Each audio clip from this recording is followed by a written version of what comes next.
Hello guys, good morning. Tuturuan ko lang po kayo kung paano gumawa ng DIY mask na gawa sa lumang mga damit. So, ito po, nakagawa na po ako ng isa ganito. Dito po siya.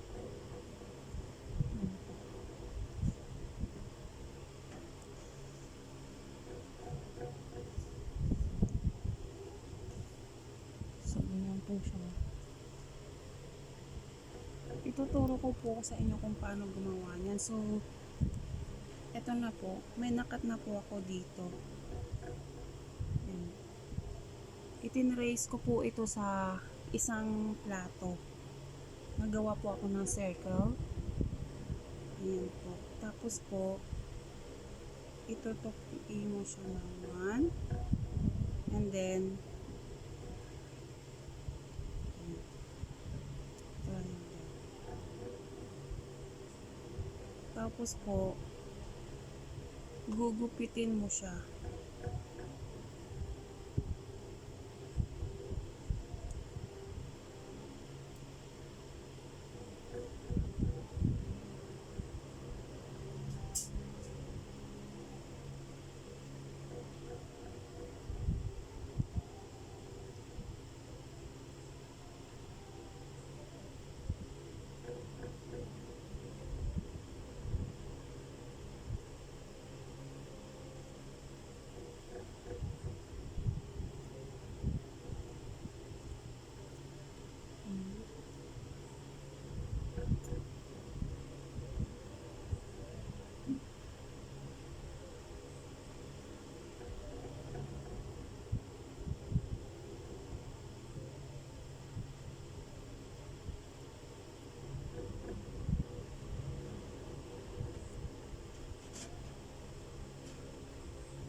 So, ang kalalabasan po niya na ay ganito.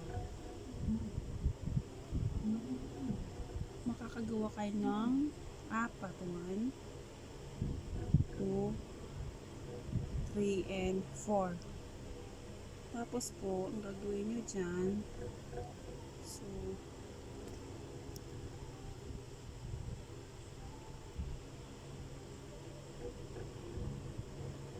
yan, yung dalawa pagsasamahin nyo po. Ito, tsaka ito.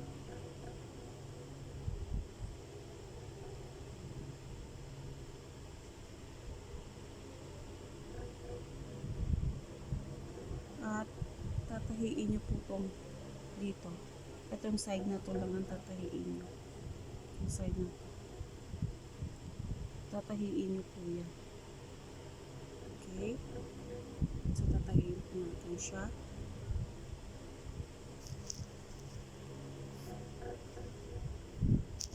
Kasi ang pinakahuli nating ginawang datos dito, survey, yung Household and Family Survey ng National Statistics Authority ay 2015 pa. That is the reality. So 2015 pa yung datos mo. Kasi, baby girl, ang survey, ginagawa yan sa aking pagkaalam, every 5 years. Yung survey, kasi ano yun magastos. Yeah, so Kaya dito malaking usapin din, malaking bagay yung pagkakaroon sana ng National ID System. true. Malaking tulong yan. Kasi po, hindi naman natin alam na itong diluro hindi pa parating. Right?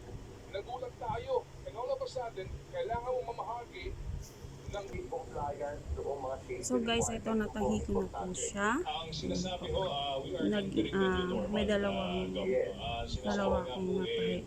Ngayon po, getting a cure o kaya vaccine. Kung meron mang bakunang ma-develop para buksayin itong sasamahin virus mo na po ito siya. it's going to be on 2021 pa na pwede natin gamitin. So, kung ibabalik ko natin kung malilift yung ECQ, sabi nyo nga, pwede tayong magsagawa ng partial lifting doon sa iba't ibang mga probinsya na maganda na sitwasyon. Anong nakita nyo doon sa na na gawa natin ngayon dahil may ECQ na pwede nating i-adapt na Ganito na siya. as a new normal. Ngayon, ang susunod na tatahin mo ay medyo umayos-ayos ito po. na sitwasyon. Ano to pwede natin i-adapt? Kasi talagang Lahat things yan will ng never be the gilid, same. tatahiin mo Diba? lahat ng gilid. Nakikita niyo ko. Daan. Pwede natin i-adapt. Tama po yung Joe and Gawing.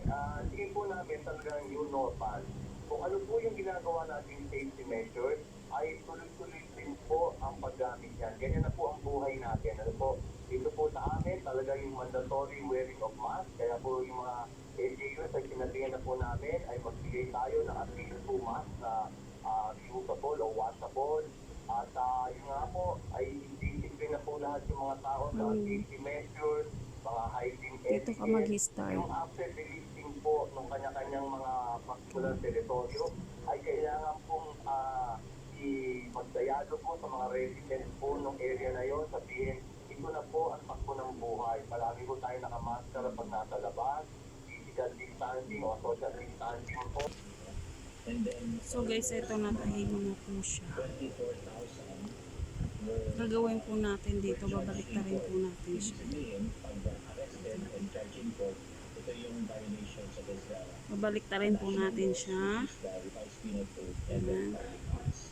So in total we have around 32 or actually 32,000 who are actually punished or around 22%. Punishment from fine to filing of appropriate case. That's why there are priority. So, paano nangyayari dyan? Kasi medyo nandito yung ibang tao.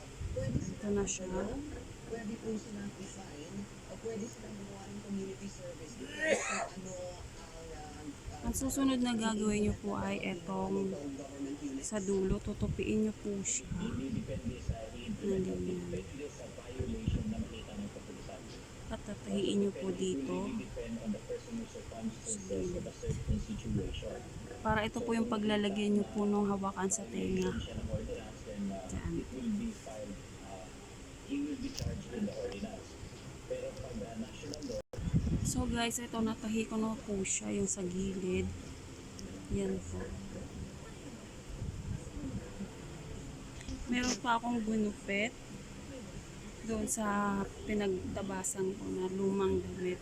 So, ito pa yung gagawin natin na sabitan. Ayan, hilain nyo lang po siya ng pagganyan para po siya mag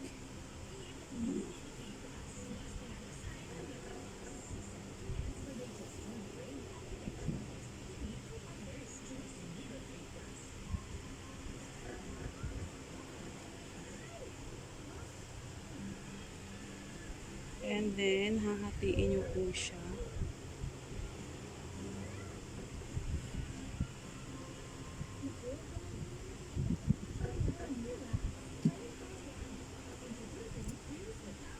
Hahatiin nyo po siya.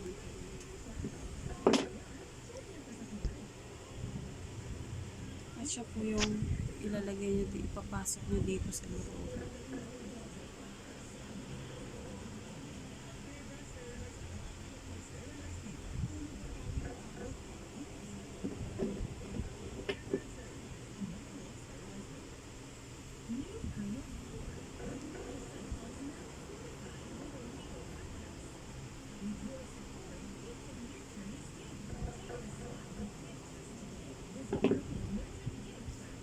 Yan. And then, tatahiin nyo po ito. Tatahiin nyo siya. Pwede rin po itali, pero kung gusto nyo maganda siyang tignan, tatahiin po natin siya. Ito na po yung DIY mask ko.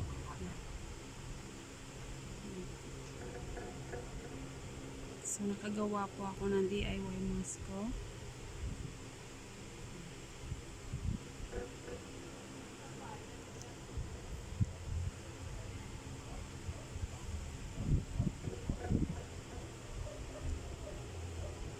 So, ano po inaantay nyo? Gawa na rin po kayo ng sarili nyong mask para walang gastos, tipid pa po sa panahong ito.